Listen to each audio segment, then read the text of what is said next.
This woman is a born manipulator. The Netflix thing, she doesn't do the work. She don't make the jams. It's all made for her. What matters is what we have on the inside. Oh my gosh, I work so hard. You the laugh?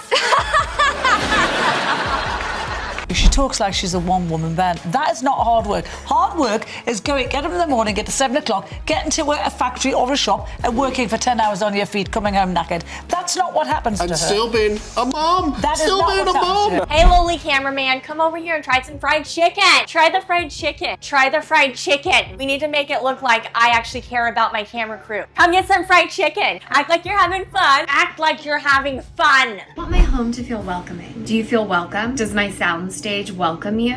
Mindy and I are such great friends, like besties. Like, I love her. Like, she doesn't know my name, but we're best friends. There's a real delight in being able to be a present parent. And it's a luxury sometimes because we all have to work. We all have a lot of stuff to do, but when you can take a minute to just... Saturday morning. Yeah. Working hard or hardly working? Hello all. Sorry we're late. Our flight was delayed. It was Mint, though. Tell them we were in Mint. They gave you a mint. How lovely. I have some gum in my purse if you'd like. Oh, we were in Mint. It's like their business class. It's really nice. And Meghan, I'm begging you to stop now.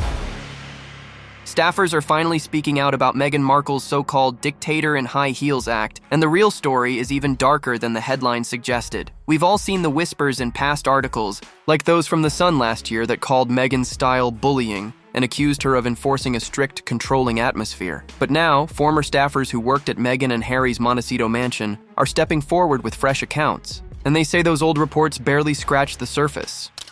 Why are there so many people in our car? it's not a car, Harry, it's a bus. And why does it smell? We're going to work, Harry, because HGTV canceled our show and we need money. You can't get work acting, so now you're teaching it, which kind of makes sense and kind of doesn't.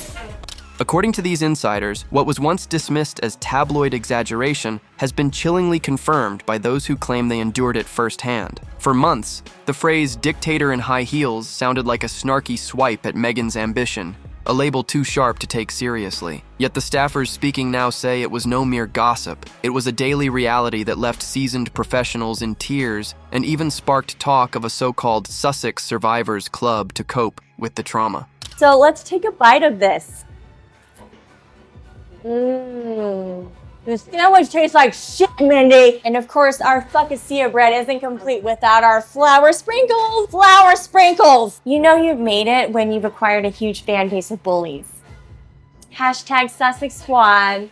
They allege that the Montecito household operated with the same top-down control Meghan and Harry once claimed to have fled. Only here, it was Meghan herself scripting every detail, from pre-dawn emails to late-night Slack demands. If you believe these voices, her high-heel diplomacy was less about poise and more about power, an environment where second-guessing was forbidden and burnout was a badge of survival. This time, these insiders aren't just whispering in hallways or passing rumors in hushed conversations. They're painting a vivid picture of a home life that, they say, was as cutthroat as any boardroom battle. One staffer reportedly called it the most exhausting job I've ever had, a place where early morning updates from Meghan were more like imperial decrees than pep talks. And in their telling, no one was truly safe. You either adapted to the daily micro-demands, or you joined the steady line of staffers who slipped out the back door, phone in hand, never to return.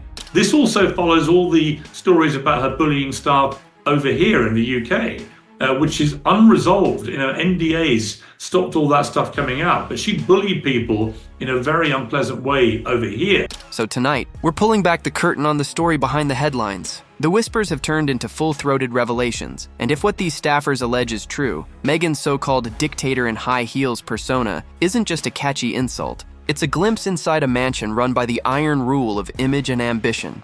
Stay with us, because this is just the beginning. They're calling it the Sussex Survivors Club, an unofficial circle of former staffers who claim they've endured Meghan's micromanaged world, and the name alone speaks volumes. While it might sound tongue-in-cheek, insiders say it's their way of coping with the bruises of a job that allegedly took more than it gave. According to them, staff turnover wasn't just a footnote, it was the lifeblood of the mansion's daily grind, with nearly 20 seasoned aides bowing out and leaving in quiet waves. You could almost chart it like a royal exit line, one ex-staffer reportedly said, hinting at how burnout, broken trust, and whispered grievances built the club's unofficial membership.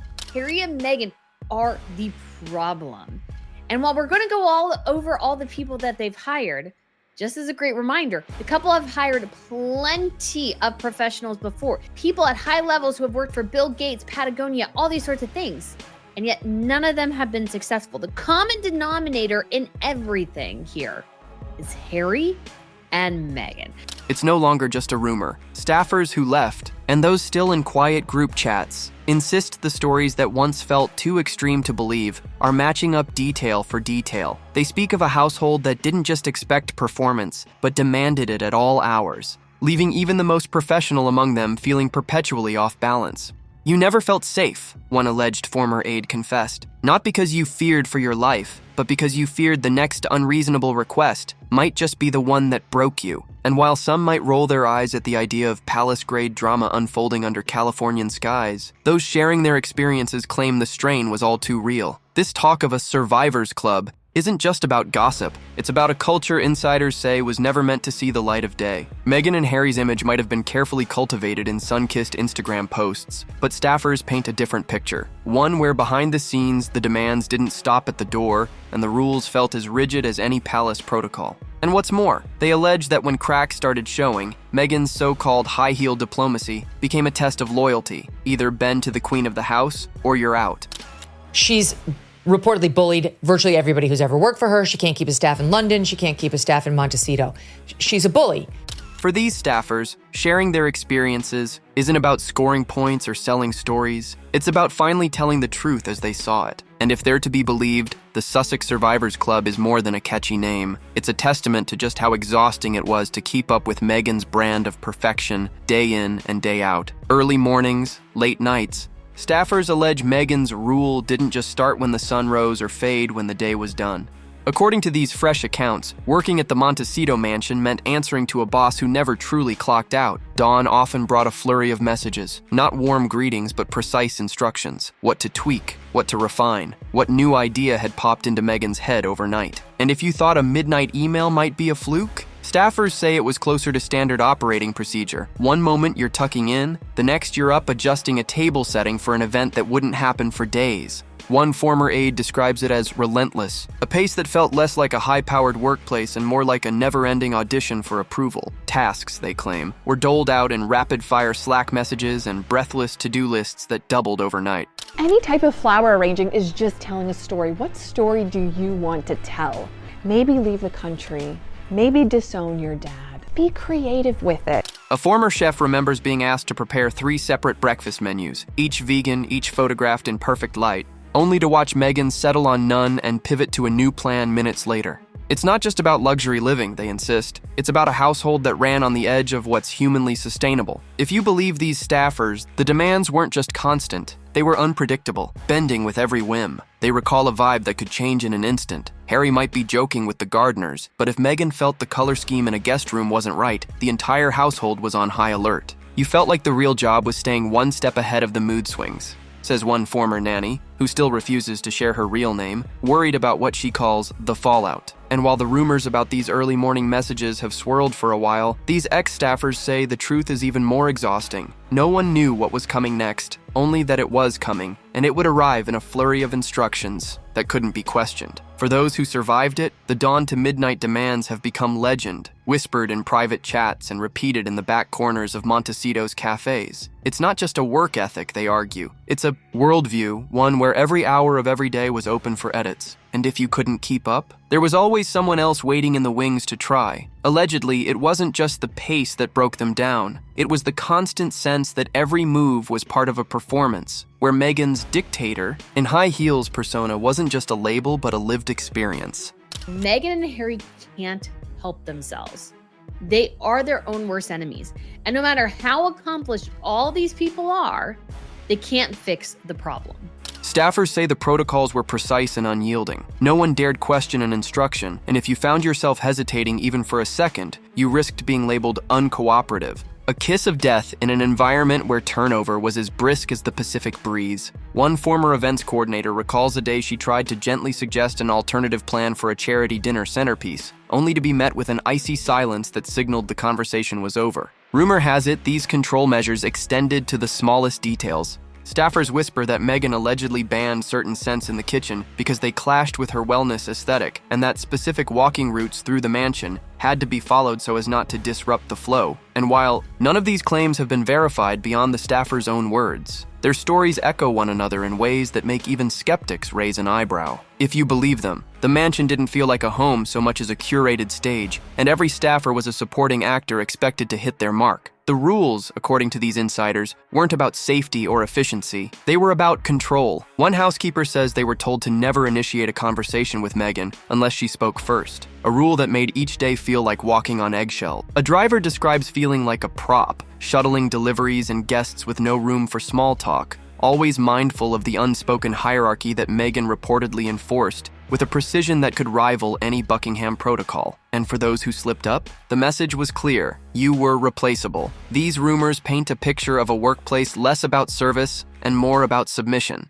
Listen, I brought Meghan Markle, whatever her name is, to my Deal or No Deal celebrity golf tournament. She was one of my Deal or No Deal girls that were, she was a caddy for all of my celebrities. Where staffers felt they had to read Meghan's mind to stay in her good graces. Whether it's all true or partly mythologized by those who walked away, one thing's for sure: this isn't the fairy tale brand the couple's glossy Instagram posts would have you believe. And for staffers who say they lived through it, the dictator in high heels moniker wasn't an insult. It was the only way to explain how one woman's vision could become the rule book everyone else had to live by. If the walls of that Montecito mansion could talk, some staffers claim they'd echo with the sighs of those who crumbled under the strain. The emotional toll of Meghan's so-called high-heel diplomacy, as described by these insiders, wasn't measured in workload alone. It was measured in tears, in tight-lipped exits, in the slow realization that no matter how hard you tried, it was never enough. One former assistant who left without so much as a farewell gathering reportedly described how she would catch herself holding her breath every time her phone buzzed with a late-night Slack notification. You never knew if it was a quick question or the start of another endless demand, she allegedly confided. Rumors swirl that these emotional breaking points weren't rare. They were baked into the culture of a household that demanded absolute loyalty. Staffers speak of whispered pep talks in the pantry, of off-limits topics that couldn't be broached without risking the cold shoulder, and of the palpable hush that fell over the property whenever Meghan's mood turned sharp. I don't know what I'm doing. Yet. My business hasn't gotten traction. Yet. No one's picked up my book proposal. Yet. Yes. I haven't found my soulmate. Yet. Everything is yet. The power of yet. The power of yet. Yet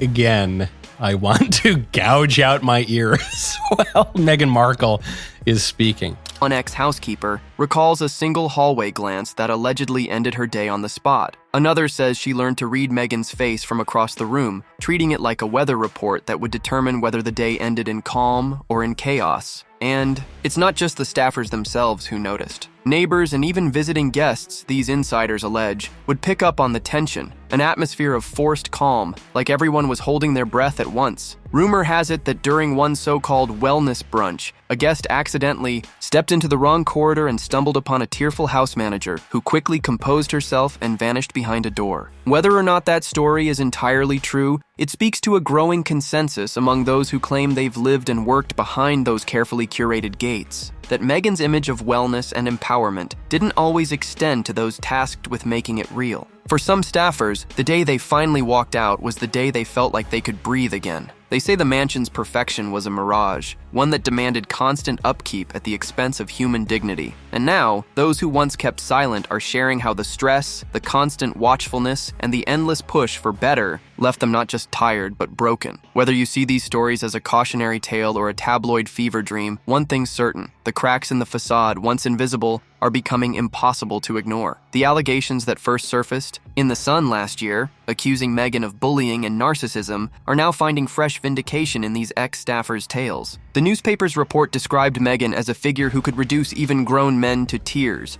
wielding a kind of authority that blurred the line between ambition and tyranny. Those claims sparked fierce debate at the time, dismissed by some as tabloid fodder and fiercely denied by Meghan's defenders. But according to these latest revelations, the Dictator in high heels label wasn't just a catchy insult. It was a lived experience for those who kept the mansion humming. They lie all the time. Nothing they ever say seems to stand up to reasonable scrutiny. And I say that as somebody who lost his last job presenting Good Morning Britain because I wouldn't apologise for saying I didn't believe Meghan Markle. Think about that. One of The Sun's pieces even suggested Meghan's drive for perfection created an environment where staff felt they were walking a tightrope every day. The ex-staffers now speaking out say that's exactly how it felt. One minute you were praised for a small detail, the next you were scolded for not anticipating a mood shift. They allege that Meghan's charm, so visible in glossy interviews, hid a relentless demand for control that didn't fade after the cameras stopped rolling. It wasn't enough to get it right, one former gardener reportedly said. You had to read her mind before she even knew what she wanted. And while these new voices are careful to frame their experiences as personal accounts, never outright facts, they all circle back to the same point. Those early tabloid claims of Meghan's domineering approach weren't just idle gossip. They say the reality was even more punishing, with rules that changed by the hour and a sense of surveillance that never let up. The early morning texts, the constant pivots, the strict silence protocols, they all echo the portrait that The Sun painted last year, but with an intimacy only insiders could provide. For those watching from the outside, it's a moment of eerie déjà vu. The headlines that once seemed so dramatic now look, to some, like a blueprint for how the Montecito mansion actually ran. Whether that's proof or projection is still up for debate, but these new staffer accounts give fresh fuel to those who always suspected that behind Meghan's carefully curated image was a ruler whose high heels clicked a little too forcefully, down every corridor she claimed as her own. So how did these echoes of last year's headlines finally break the surface? According to those in the know, it wasn't a single big reveal, but a slow trickle, tiny leaks that built and built until they became an unstoppable tide. One former house manager who claims she's part of the so-called Survivors Club says it all started in quiet DMs, late-night commiseration that morphed into full-blown group chats. In those private spaces, staff who'd left weeks, months, even years apart discovered their stories fit together like puzzle pieces. Meghan has zero qualities of Diana except for maybe some more of those toxic elements. Other than that, the women could not be more different, which is why everything's gone so south for Harry. It was like realizing you weren't crazy, she reportedly told a friend. We all had the same bruises, just in different places. The staffers say those chats soon became a kind of therapy circle, people sharing screenshots of midnight Slack messages, photos of color-coded corridor lights, even voice notes of whispered conversations in the laundry room. No one was talking to reporters yet, but the more they compared notes, the clearer the pattern seemed. This wasn't a case of a single employee feeling overworked or one bad day spinning out of control. It was, in their words, a household that thrived on control, where every scent, every glance, every word was part of Meghan's alleged playbook for keeping the show running at full tilt. Once the stories started lining up, it wasn't long before those ex-staffers decided to take their whispers beyond the group chat. Some reached out to trusted journalists they'd worked with during charity events, people they felt would handle their accounts with care. Others, feeling braver, posted cryptic references on Reddit threads, all but daring others to connect the dots. And in the background, they say one question kept them going. If this was how Meghan and Harry's household really worked, didn't the world deserve to know? For those now telling their side, it's not about revenge, it's about truth. They insist they're not seeking money or headlines, just a chance to finally say, here's what we saw, here's how it felt. And while no court has weighed these claims, the chorus of voices is growing, and it's hard to ignore a song that's been stuck on replay in private for so long. Whether you think these staffers are brave whistleblowers or just another chapter in a never-ending saga, one thing's certain, they're not done talking, and their stories are already reshaping the narrative that Meghan and Harry worked so hard to control. They're colliding head-on with the carefully sculpted image Meghan has spent years curating, an image of breezy wellness, of a woman who claims to champion empowerment above all else. And they're just so completely deluded. That's the thing that always strikes me. It's utter delusion. And they're also just shocking hypocrites. So do you remember when they were lecturing us all about carbon footprint and climate change? And then they were using Elton John and George Clooney's private planes like taxi services. According to these insiders, though, that brand never matched the reality behind closed doors. They say Meghan's high-heel diplomacy was a performance, an act she played for cameras and charity panels, while the staff in the mansion lived by a different script entirely. The contradictions were stark. She'd speak about compassion in interviews while allegedly enforcing a speak only when spoken to rule for her household team. Staffers claim the gap between image and practice was more than just PR. It was the core of what made working in that mansion feel so draining. You couldn't say no even if you wanted to, one ex-driver reportedly says. There was no room for disagreement. The brand had to be perfect, and that meant we had to be perfect too. They whisper that every wellness statement, every women's empowerment event was shadowed by an invisible staffer running themselves ragged to meet Meghan's shifting demands. Whether it was dawn emails or last-minute wardrobe tweaks for a charity brunch, they say the message was always the same: get it done and don't ask questions. This is where the staffers' stories feel like a direct rebuke to Meghan's carefully tended narrative. Her Instagram pages beam out curated photos of children's book readings and sunset selfies, but staffers say they spent those same hours racing to meet last-minute brand synergy tweaks that never made it into the final post. They claim that every calm and composed clip on the outside was built on a foundation of controlled chaos behind the scenes. Rules that changed by the hour, moods that shifted by the minute, and no one to share the burden with because no one else dared to speak. It's not that these insiders dismiss Meghan's drive or ambition outright. Some even say they respected her dedication to detail. But they argue that somewhere along the way, that attention to detail turned into an obsession with control, one that staffers say they're still unpacking long after they walked away. And now, as these revelations gather steam, they're throwing the whole Sussex brand into question. Is it a story of empowerment or a story of perfection at any cost? That's the question staffers say they're finally ready to let the world decide. Everybody who works for her quits. Everybody says she's a bully. She's very nasty. Not only is she incredibly controlling, but she's a bitch about it to everybody who works for her. When things inevitably start spiraling downward, she blames everyone but herself.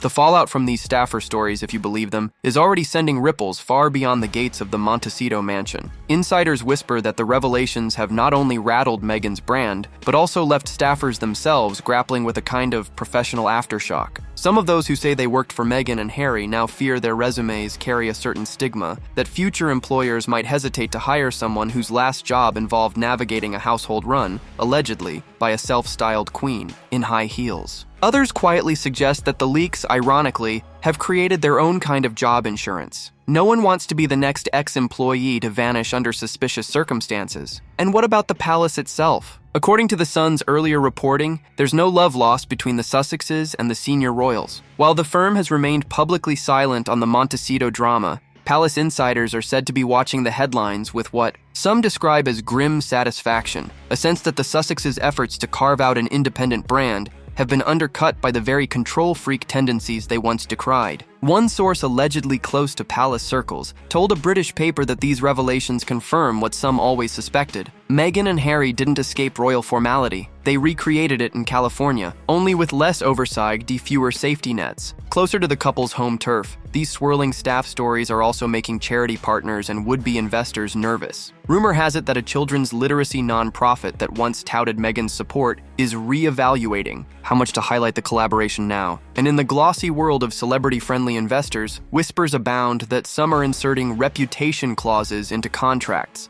Clauses that would let them pull funding if new staff allegations keep surfacing. Whether that's all speculation or a quiet trend-gathering speed, it hints at how quickly the real-world impact of these stories could outpace the couple's carefully managed narrative. As for the staffers themselves, they're said to be feeling a mix of relief and uncertainty. Relief at finally being heard after months, some say years, of enforced silence, but uncertainty about whether sharing these stories will change anything at all. For some, the chance to unburden themselves is enough. For others, it's a calculated risk, a bet that the world will finally see what they say they've seen all along, that the Dictator in high heels label wasn't just a snarky headline, it was the daily reality of working for Meghan Markle. And so here we are, on the edge of a story that's as captivating as it is uncomfortable. These staffer accounts, if they're to be believed, don't just peel back the layers of Meghan's public persona. They challenge the entire narrative she and Harry have spent years crafting. In these ex-workers' telling, the polished image of empowerment and empathy is undercut by a relentless drive for control,